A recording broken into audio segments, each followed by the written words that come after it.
All right, we are set. Hello, everybody. Welcome to the Quirktastic on Creating Community panel at AFROCOMICCON 2020 virtual event. Please consider donating to the AFROCOMICCON and Mushu Junior program that allows young girls of color to go through a 12-month program where they learn amazing tech skills, innovation, product development, and entrepreneurship skills. The donation link is on the AFROCOMICCON site. I know they are having some slight issues with keeping the site up because this event has been so popular so far today, but please keep trying and check out their YouTube page for all the rest of the content for today. All right. So just diving in, we could go ahead and do our introductions. Brianda, would you like to go first? Yeah. Hello, everyone. My name is B Law. I'm the founder and CEO of Quirktastic. Quirktastic is a social video collaboration and networking platform for geeks and hobbyists. We've gone through several different iterations, but that is the current one. We're available on both Android and iOS. We started the company in its very first version back in 2017, but then ended up launching an app after getting a lot of feedback from our community in 2019. And our team has grown. We're all mostly on the East Coast with the exception of Chelsea. We've spent time in San Francisco and LA as well. And yeah, I'll pass it on to Lauren. Hey everyone, my name is Lauren and I'm the Chief Content Officer for Quirktastic.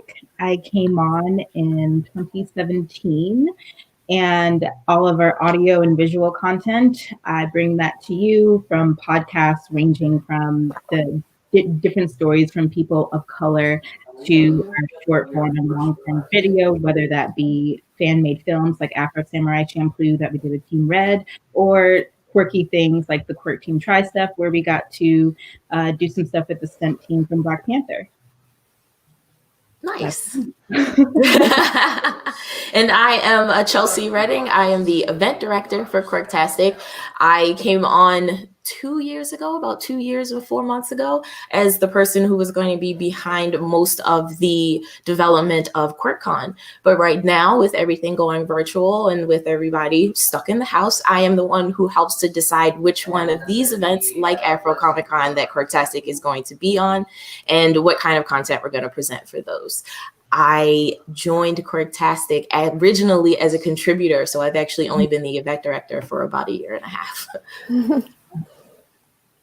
Nice. All right. So now that introductions are done, I do want to go ahead and just move into it. Brianda already introduced Quirktastic and what it is as a company and what we do. So I do want to ask you, Brianda, how did Quirktastic come to be? Can you share that with everyone? Yeah, so let's see. I started, a little bit of background, but not too much to bore anyone. Before I started Quirktastic, I actually did work in science. I worked in cytogenetics.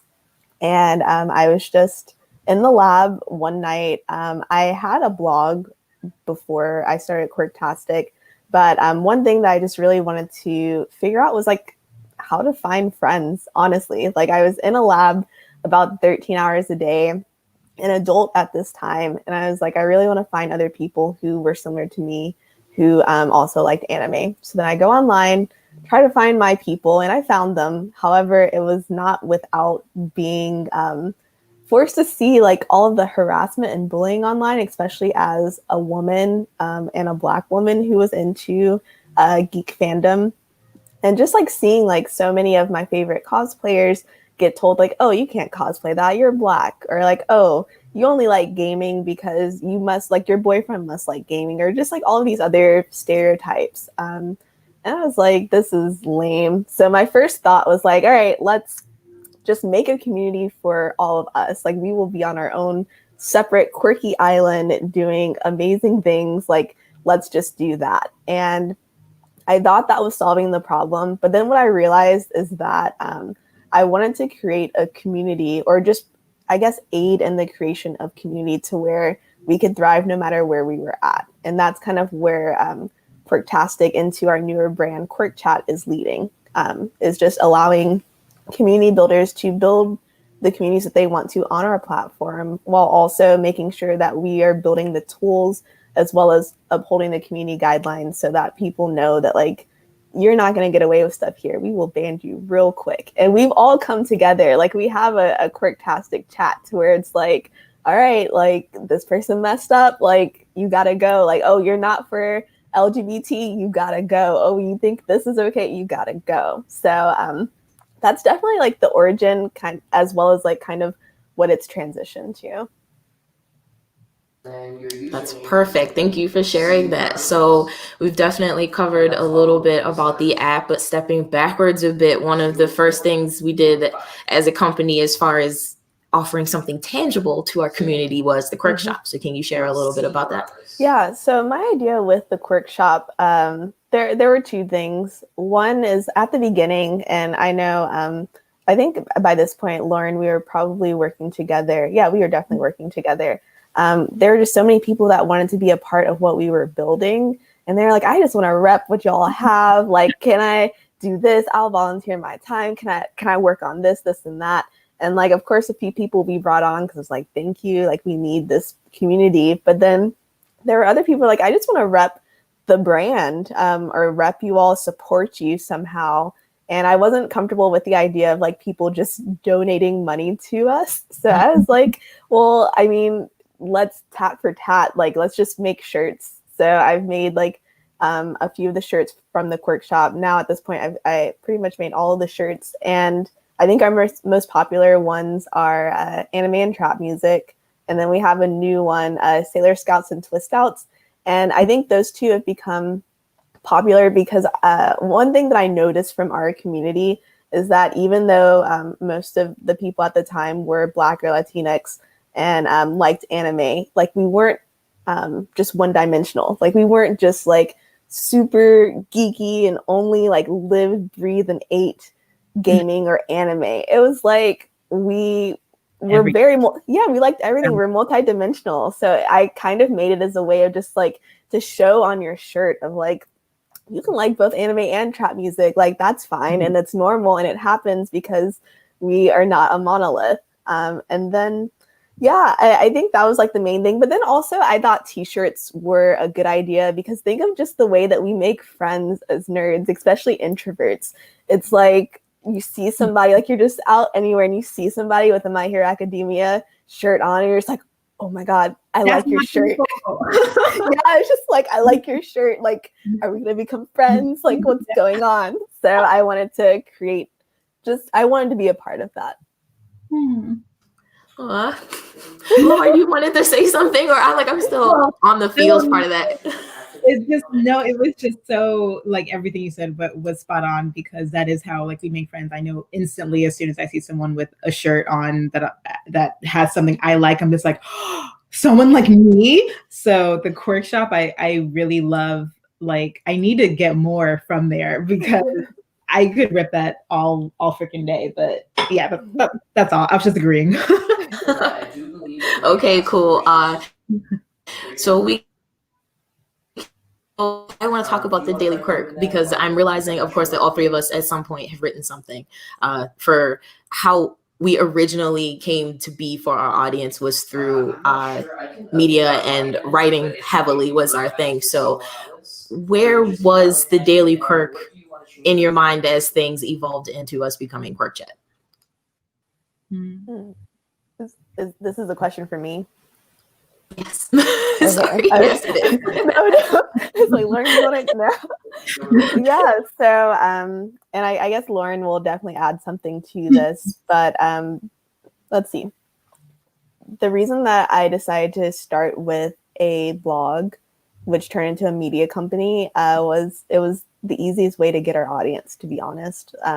And it was easy in the sense of like, I didn't have to figure out how to code at that point, other than some basic Java, CSS, HTML stuff. And it was a way to like reach a large audience at a time. But then also we felt like a voice was missing at that time. So I think one of the very first most popular posts that we did was like, it was a large number. I can't remember. It was like 100 or 200 cosplayers of color or Black cosplayers for you to know. And the reason that I wanted to do that post was kind of like a slap in the face for all of just all of the other publications out there that would show all of these lists of cosplayers, whether it was on like an actual list or on their social media, and there'd be no Black or Latinx and barely even any Asian cosplayers on there. And I'm just like, what? So this was kind of like okay, you say like, you're gonna say like, oh, we can't find any, so we're gonna make this big slap of like, here we are. So that was the first thought. But then I guess like moving into the app, actually before we move on to that, I want to know, I guess, kind of your experience, Lauren, like when you approached writing the for the Quirk Shop or for the Daily Quirk, as well as even the stint that we had with the podcast network, like what were your thoughts of like where we fit in the ecosystem? We're definitely niche. And I don't know what you were saying brought me back to when I first started writing for Quirk, and how we had, because I was the head of the geek department, but we had a geek, nerd, alternative, and free spirited. And that kind of like encompassed who our community was and how we were cultivating them at that time. Mm-hmm. So in reference to your question, which was, sorry, I totally just out of my head. Rephrase your question real quick? Yeah, no, I just want to know kind of like, how did you approach creating and curating content, whether it was on the Daily Quirk for written articles or on the podcast? Like, where did you see us in that ecosystem? So I very much took from my own experiences, as well as everyone that we were connected with at that time. I would actually get onto Facebook and pitch something, not to friends and family, but not to family, but like to friends and people who I met through the con scene. So it was very much taken from a personal space, and I think that's one reason why people love Quirktastic so much, is because there's a space for everyone in there, and we're still evolving, sure, but I think there's always going to be some type of evolution there, because we accept everyone.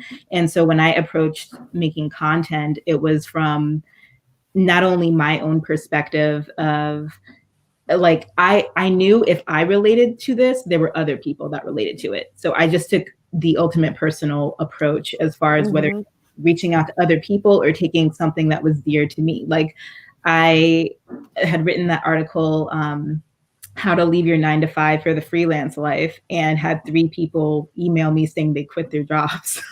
And wow. God, all right, I don't know, but but that was from a personal experience, because that's what happened to me, and how I got started with Quirktastic was as a freelancer. So writing real things that other people can relate to, like that's really the content approach that we always take.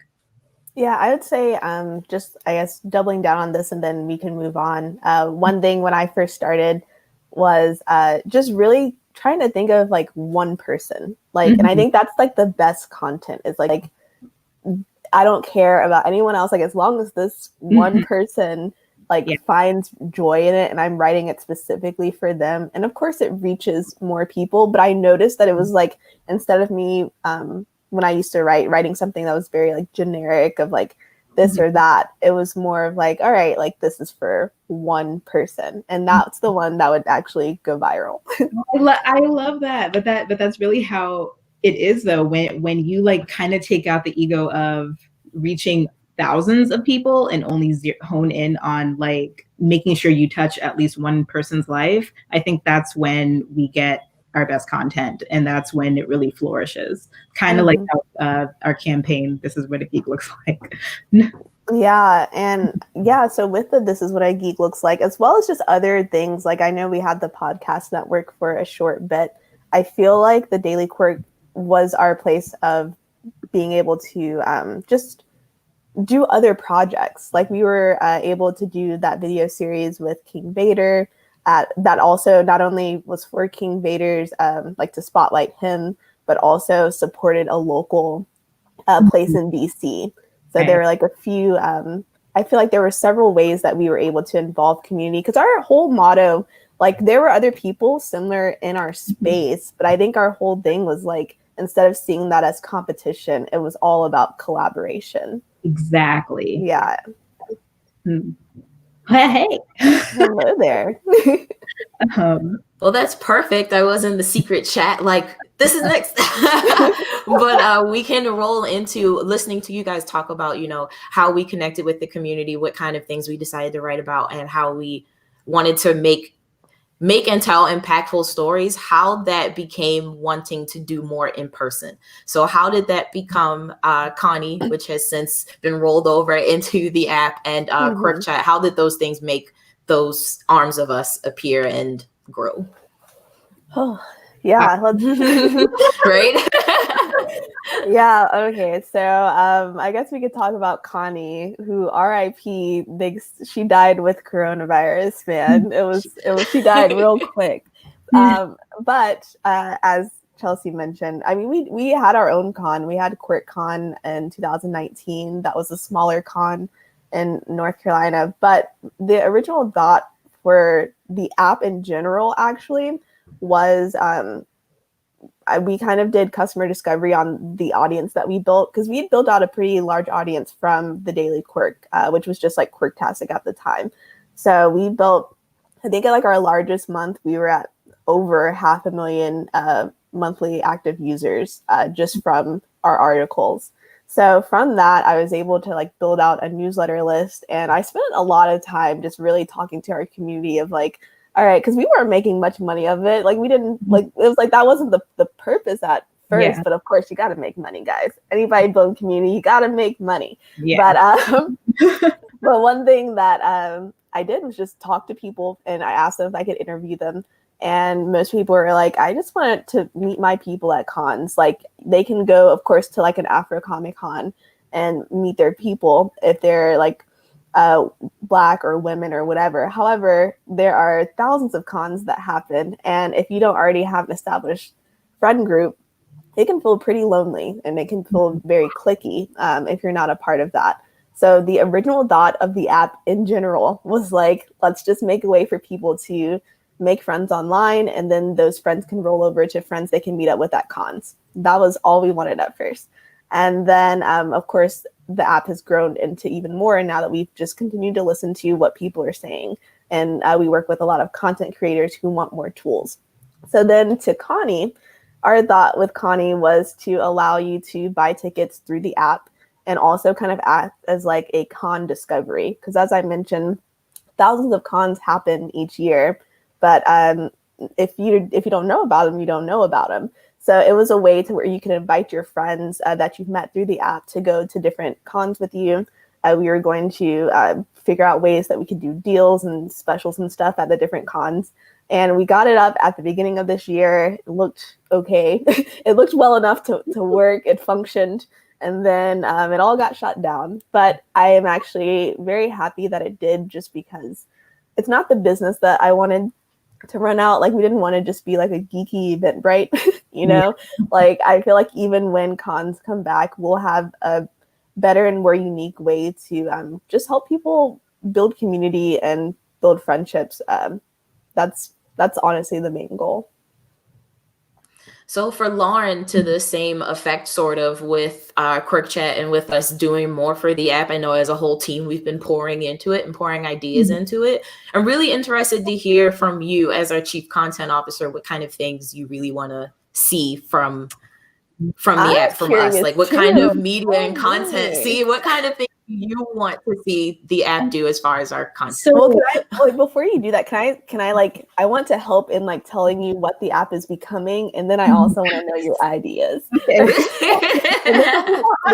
This will be helpful for any content creators out there, what we're building. So we're basically building a social video collaboration platform. So say that it's a quick way for you to leave remarks or like video responses. So for example, if Chelsea wanted to just say her point that she thinks that shoujo anime is better than shonen anime, she could go on there and record for 15 seconds, like, listen, Fruits Baskets is it. That's all you need, point blank, period. It's so much better than the X, Y, and Z. It's true. And then she posts hers, and then I could go back, or any viewer could go back and basically add on to her point in 15 seconds. So they could either say, yes, you know what, that's right, a fruit basket is my thing, or it'd be like, actually, no, Demon Slayer is where it's at, and like all the things will be better. I like both. I like both genres. Or you could say you like both, and then like it kind of just keeps proliferating the conversation. Because the reason that we thought to do this was actually you all, our audience. It was like, what do we want to do? We just want to talk geek with people. That's literally it. Like, we want to tell you why this idea is the best idea, or we want to talk to you about what happened at the season finale of this and that. So yes. So with that being said, Lauren, I'd like to know. Share with us. Like, well, so luckily, one thing that coronavirus has done is it's definitely shifted our perspective as to what kind of content we can have in a snap. Before the pandemic, I know I placed a lot of emphasis on things having to be done inside of a studio. And we had even gone to a summit when we were Summit 21, I believe, Bree, when we were in LA, and had said, like, a content creator there said, you know, why is it that when I pour all this money into a video, that's the one that barely gets views, whereas the very rinky-dink ones that are just kind of like fly by the moment, those get all the views.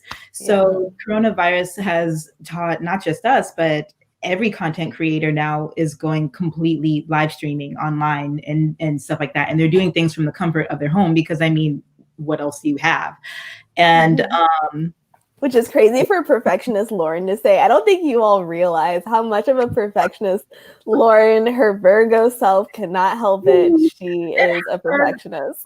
It hurts sometimes because I'm just like something like this. So, oh God. So this has like really taught me to, like, even our very first live streams, like we had more than other people did. Like we had, like, things were set up and it had our colors and people's Instagrams. Like, even for a live stream, we made sure that we had a very signature Quirktastic look, because that's just how I am and how we are. But one of my ideas that I had this epiphany, maybe like, I don't know, 3 weeks ago or something. And I was like, why haven't we been doing one of our series? It's called Animation High. And I was like, why haven't we been doing that on live stream? Because that would be so easy to get someone together and you watch the same anime, not on the screen together, but like you get together and watch the latest episode of something you get on live stream and you're talking about it. And it's kind of comedic because you're going back and forth.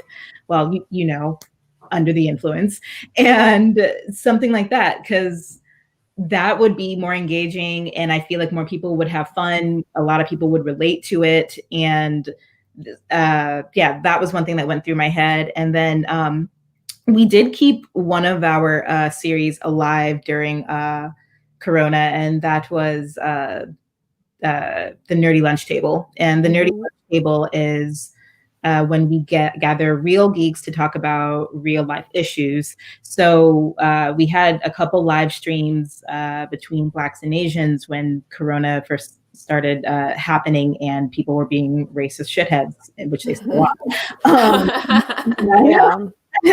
A great way to come back, Chels. I know, right? It's like and they're being shitheads. Anyway. I mean, but it does help me. I did miss some of the last things you were talking about, Lauren, unfortunately, because my internet dropped out again. How Corona has kept some of our series alive, like the Nerdy Lunch Table, and having live chats around the real things that have been going on between Blacks and Asians, talking about their disparities at the beginning of the pandemic. And then we had some LGBTQ streams that we did. Everyone was so stressed out. We even did a yoga stream. Like that. But the way I want to see all of that come into our app is we did have a feature, which I know things are switching up, where it showed all of our content as soon as you opened the app. And I really like that, because those are good talking points, because a lot of people in our community are introverts, not me, but that was super helpful. And just because, like, you just have to give conversation starters to our community. Like we had we had a pop-up event in LA, and we gave everyone name tags, but instead of giving them like their name on the name tag, we asked them nerdy questions like, is Goku really a good father or something? He's not. But, It's the worst. like you get like, so I'm looking forward to seeing our video content being into the app so that people have weekly things to look at and start a conversation about, because one of the most heartwarming things for me was when I saw a comment on an episode of Animation High saying, I look forward to this every Saturday. And I was like, what? Wow. Cool. So yeah, as you can tell, we definitely take our community very seriously, very, very seriously. We want nothing more than connect with everybody. And even during COVID, we're like, anything we can hop on, anywhere we can speak, any other cons or anything we can partner up with to get the message out, we are about it.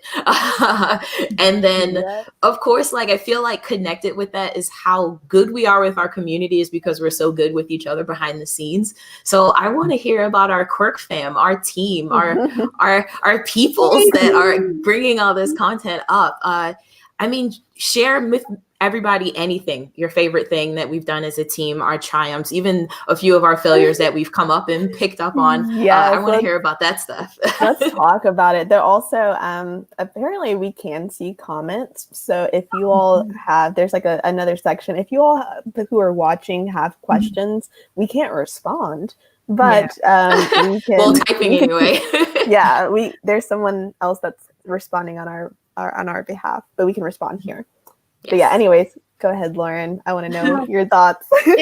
So Bree's going to be mortified in the most hilarious way. But one of my favorite memories is we were out in LA and we were working the first, like, we worked our butts off all 4 months that we were there. But the first month especially was just like the grind. And we were like, wait, why were we in LA, Lauren? Oh, we were in LA for the Snapchat Accelerator program called Yellow.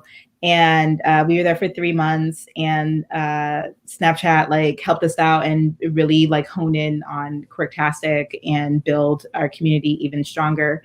And so we were working our butts off. I'm talking like waking up, I guess we woke up between like 7 and 8 every morning, got to the office, wouldn't get home till like 10 o'clock at night, sometimes for at least the first 5 weeks.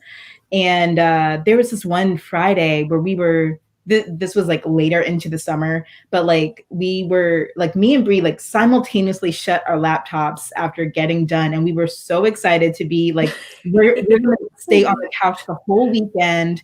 Our editor-in-chief was going out. So me and Bree were gonna just wear our onesies and just chill. And as soon as we shut our laptops, like we both were like, and the next morning we were so sick. Oh my God, I remember this. Oh wait, actually, was this just before I visited that you guys were overcoming that? Yeah. Yes. Okay. Yeah, I was dying. Waddled to my room the next morning, and she's like, Lauren, can you feel your body? I was just like, no, and our throats were horrible, but for some reason that was like that experience of like working so hard together and then being so excited to hang out, but then we both were just on our asses the whole weekend. Like we on Tuesday, we got takeout. Like it was like, even though we could barely breathe, it was one of the most memorable and best weekends. And that like also all of us living together really cemented us being like sisters. And like it's like deeper than just us working together. Like we all look out for one another, and that's what I love the most about like working with Quirktastic and being a part of this community.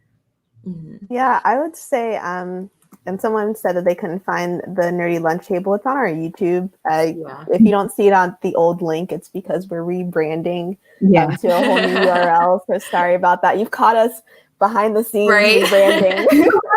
We're literally like running around with jackhammers, like you tear this down and put this up, like literally, it's just like Quirktastic, Quirkchat. What do we call each other? But anyways, so thank you. I think one thing that's interesting about our community specifically, like our team, the Quirk fam, is the fact that for the most part, most people have other things going on. Like they were already working in this space or adjacent spaces, and we've kind of all come together for one cause. Like, we have Greg, who a lot of people know as Player One from Land Party, and like he helped out with like the first design versions of the app, as well as a lot of our just productions with the live streams. We have Chelsea, who has her own amazing thrift shop and is also an amazing designer who lent her skills here. And we worked with even Destiny of Getting Animated, a very popular podcast. She did our social media up until recently. Now she's at Crunchyroll. Whoop, whoop, whoop, whoop. But yeah, like, I don't know. I say that to say, I don't know. It was really cool to me to see that since all of y'all already had your own really cool things going on, you still lent your powers, your superpowers together to like work on this cool cause. And I think that because we've kind of all come into it with no ego, like we're not trying to be the best for the sake of being the best. Like we want to be the best for our community, and whatever that entails. Like we're not like, oh, like, and we've had several talks about it because of course, like we're not the only people in this space. And it's like, we talk all the time of just like, you know what, like we can all thrive in this space. We all have our unique angles, and we just need to hone in on what makes our community happy. So I think now that we've all got that together, like it just makes our team, like it just makes it so much easier, you know, like if you can work in a group of people to where we're all just going like hard for the one cause, like I mean, we should have our own anime. Somebody draw us, please. Yes. Please. Shout out to Bree, because that's one thing that Bree's been this way. Like, you have always encouraged us to do our own thing from the get-go. Like you've even said, like, why don't you make your own film, like short film studio, and just run that through Quirktastic? Because you're all about everyone winning, and that's the essence of Quirktastic. We want everyone to win, and that's like really meaningful on so many levels. So thank you. Yes, I agree 100%. Like, I feel like you've always had this also like this really amazing sixth sense when it comes to who you want to put on the team. Because I know, like, coming into Quirktastic, I was just like, I just want to write for y'all. Like, I will do listicles for the rest of my life if that's what you want. And it was right around the time I actually just had stepped down from working with BlurCon. I worked with them from, I think I volunteered the very first BlurCon, and then I joined staff, but I moved cross country, which made things a little harder to work with them, and had to step down. And, you know, I'm sad, and I'm like, okay, I guess I'll just, you know, write my articles for Quirk. And then Brianna's like, hey, do you want to be our event director? And I'm like, yeah. And I take my job very seriously. And I think we all take it very seriously, but we don't take ourselves too seriously. And I think that's where the difference comes in. We do our jobs and we do them right, and we put our heads in it, but you know, we're not like, oh, I'm this, I work for Quirktastic, I'm a blah, blah, blah, blah, blah. Like, no, it's like I build community, and it makes me feel great. And that's exactly. Exactly. I love that. Aww. I miss you guys. Yes, all right. We have actually covered everything that we like needed to cover. So is there anything you guys wanted to say or ask either me or oh no, she's freezing up a little bit, but it's okay. I was just gonna, you know, I can go ahead and add in there. Yeah, we've got like what, 15 more minutes. When it comes to, if anyone out there is like curious about making content, my biggest piece of advice would be make sure you're being authentic to yourself, because you're going to attract the right people when you're authentic to who you are and to what you want to put out into the world. Don't follow the trend. Don't follow nothing else. Just do what, like, of course there are like algorithm rules that you need to like follow or whatever, but do whatever in order to get seen, but do whatever fits your brand. And then the right people will come, because when you do build a community, you don't want to build, like, you don't want quantity, you want quality. Like, that's one thing that I've always loved about our community, and also why I like cons like AFROCOMICCON and BlurredCon and stuff like that, because they're smaller now, but they're getting bigger because people are being authentic to who they are, and that's attracting the authenticity. So just remember that whenever you're making content, like, Is this something, like every single thing that I have written or produced, I would watch it as a consumer if I had nothing to do with it. If you would not watch the stuff that you're putting out, you're putting out.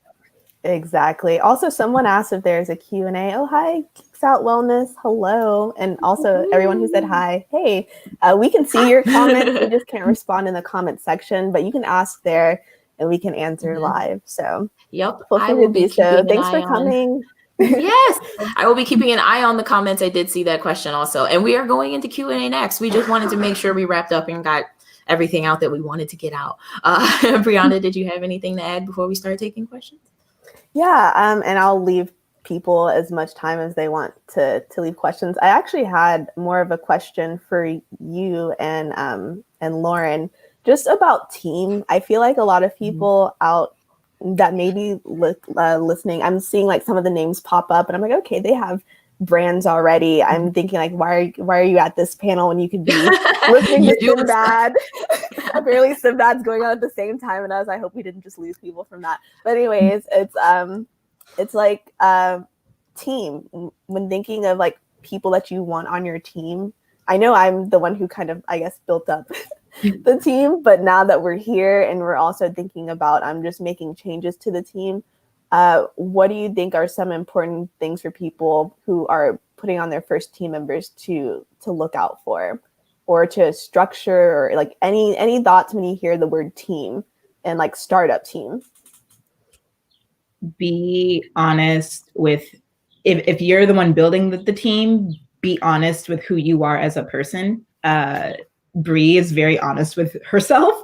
And so she wants that feedback from her team. She doesn't want a team of people who are going to agree and not challenge her. Like, she wants a team of people who are going to give her the hard facts, and also to know how to do their jobs that she's hiring them to do. But one thing that also was very heartwarming and attractive as a leader is that you also took the time to learn everyone's position and to know what we were putting in, like what kind of work it took to do this. So I would just say, get people who are willing, but also ones that challenge you. But like challenge you in a good way, like not in like people who you vibe with. Get complementary people. That's one thing about our whole team at Quirktastic. We all complement each other very well. There's always someone, like if one of us doesn't want to do something alone or whatever, there's always someone who perfectly complements that particular panel or that project or something. You need to get people who, and we're all very mutable in that there's nothing we won't try to do together. So, and that's another key thing with having a startup.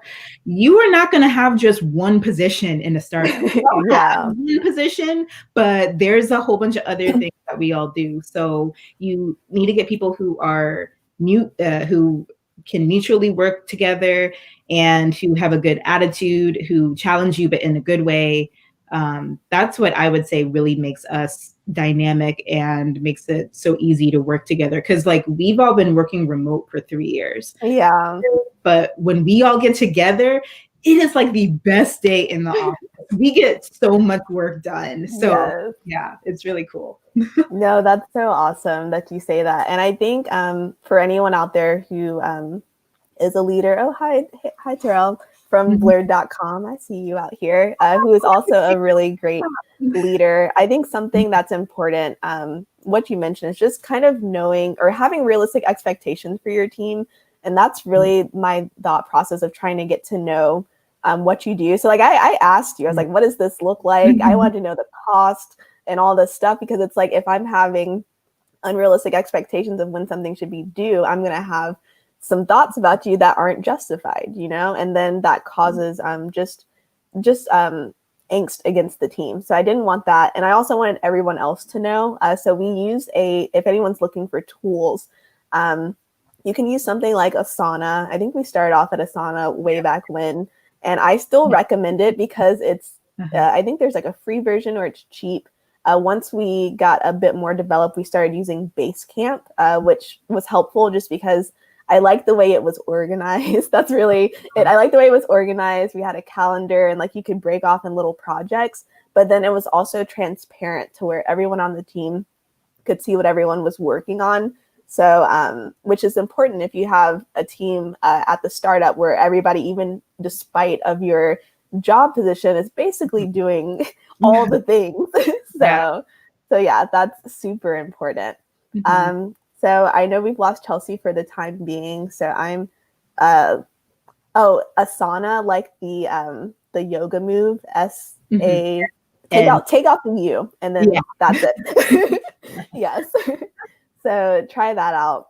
Yeah. Anything else that you think is important for when people are thinking about building community? Because we have a lot of people out here who I'm sure are wondering, like, all right, like we're at the beginning phases. We have X amount of people on Instagram. Like how do we grow from there? Damn. So you need to, I like to have a plan, as you already know. Like I like to do things in phases. So one thing that I recommended, I think I have it right here. The organized Virgo. Of course, you got your planner. I got mine. Yes. So see, I have several. It's a Virgo moon. But this is called a Hatch notebook, and you can get it off at Amazon for it's between like $20 and $25. And it basically just has, oh, here's a blank one. It's basically just a huge layout of your project. And I like it because it helps. It not only helps you develop what it is now, but it helps you think of a concept for that can be like spin-offs out of it.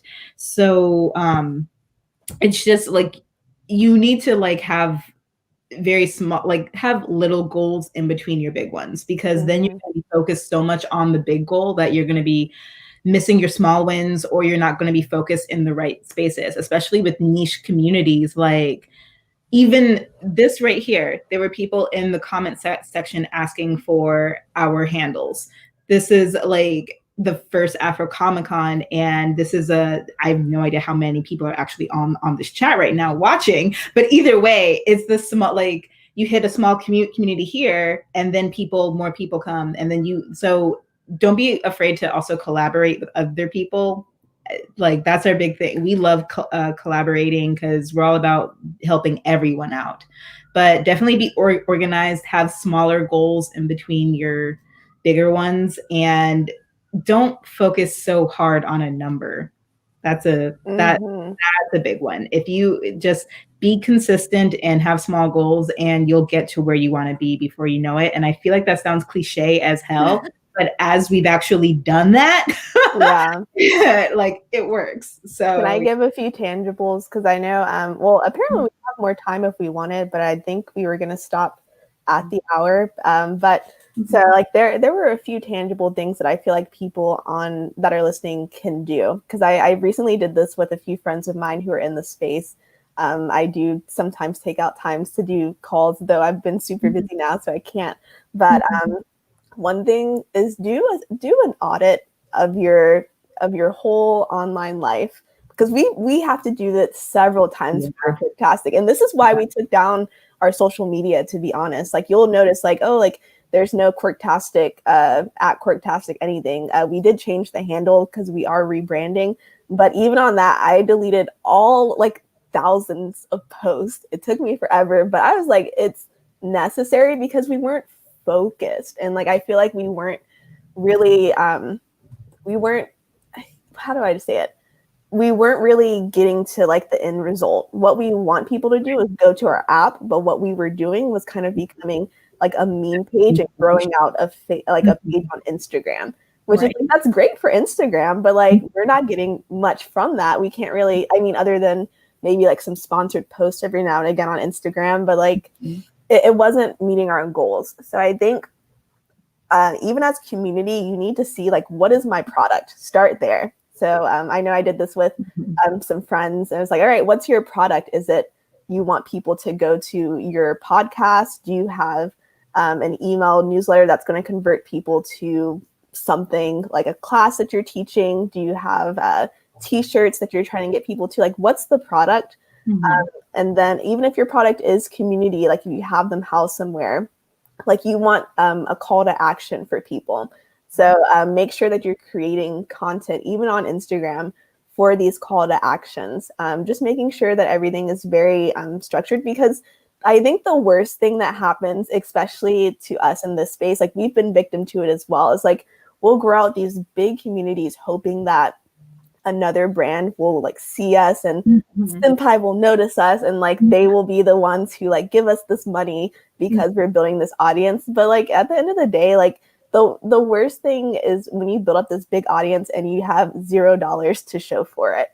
You know, like the community is great, but like you're gonna burn yourself out if you don't have like a call to action for your people, and your people want to support you.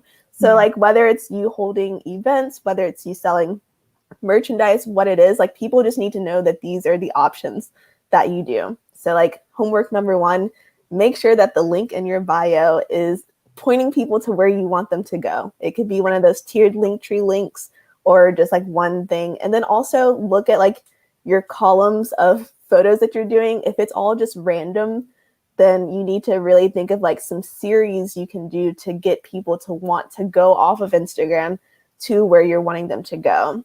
So those have been the biggest things. So yes, for sure. Huh. Well, I'm trying to think. We lost Chelsea, but she is in the comments, so she is watching. And also, if there are any more questions, she is looking at them. But I think this would also be a good time, since we are in the wrapping up, to kind of tell you all. Oh yes, I hope that y'all are reading the comments, because people are saying really great things in there. We can't respond, but yes, it's great.